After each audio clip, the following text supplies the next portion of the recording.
Andor has recently released, and here is episode 1 to 3 Easter eggs and 5 things you missed. So Andor is sandwiched between the events of episode 3 and episode 4, and the end of the Republic and the destruction of the first Death Star. Looking at the official timeline, the first episode of this new Star Wars series is set 3 years before the Battle of Yavin. Along with the start of Cassian Andor's story, other notable events that occurred during this time are Ezra Bridger joining the Ghost Crew in Star Wars Rebels, and Jyn Erso being abandoned by Saw Gerrera. The latter, of course, will play out in Andor's future when he meets Jyn as they stole the plans for the first Death Star. Now on to an interesting character. At some point during Andor episode 1, Cassian was confronted by Nurture about his debt to him. As the tension started to mount, a huge alien comes out of nowhere to back Nurture up called Vetch.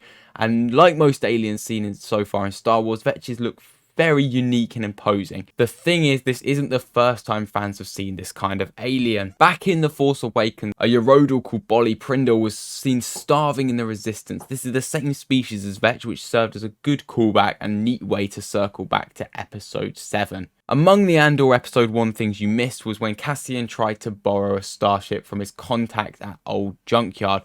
Right before he was rejected by the contract, fans got good glimpses at several ships that will be familiar to fans in the franchise. Foremost amongst these ships was a design that's very similar to a snowspeeder first seen in Empire Strikes Back. This is probably a larger version that can carry cargo and passengers. Nevertheless, other popular ships can make their appearance in the coming weeks. In the second episode of Andor, Marva, Cassian's adoptive mother, warns him that security forces are searching for a Kenari male after 2 of their members are killed. She asks Cassian if he told anyone he's from Kenari instead of Fest. Marva adds that she's always told everyone that her son is from Fest, a detail Cassian didn't strictly follow. First mentioned in Star Wars Rogue One, the Ultimate Visual Guide, Fest is a planet found in the Atravus sector of the galaxy's outer rim. This is the same territory where Tatooine is found. Right before Cyril and the men proceed to capture Cassian in episode 3, they're seen on board 3 ships. These ships are mobile tac pods. They will look utterly familiar to any true Star Wars fan. This ship's design is first seen in episode 2, Attack of the Clones, just as the clones swoop in to save the Jedi. They will become more prominent in Star Wars Clone Wars in episode 3, Revenge of the Sith showed these ships in countless prominent scenes.